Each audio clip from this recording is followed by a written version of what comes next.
All right, so today I want to talk about lavender essential oil because lavender is the most popular oil, and for a good reason. It has so many different uses and it's very calming. The most popular way to use it is for calming, relaxation, and before bed is to put a few drops in your diffuser, add water, and then have the diffuser running next to your bed or in your bedroom.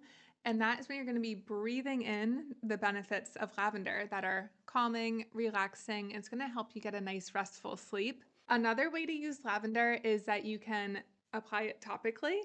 And when applying essential oils topically, you always want to dilute it with a carrier oil, and that can be coconut oil, unscented lotion, aloe vera gel. Your shampoo can be a carrier.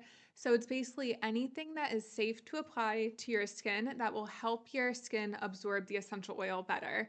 And it helps reduce risk of irritation.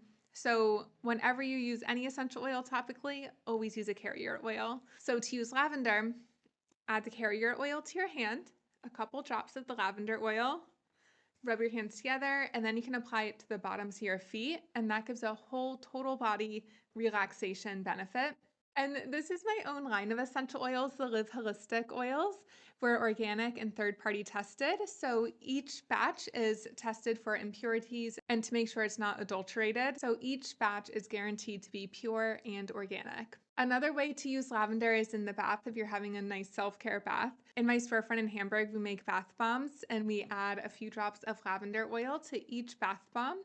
And lavender bath bombs are so soothing, so relaxing to use before bed or if you just want a nice self care night. One last way to use lavender oil is if you have a dry, itchy scalp, add a drop of lavender oil to your shampoo. Then use your shampoo as normal, really focusing on the scalp. It'll really help nourish your scalp and help reduce the dryness and itchiness. So those are my favorite ways to use lavender, and I have my oils linked down below for you, and comment your favorite way that you use lavender. See you next time.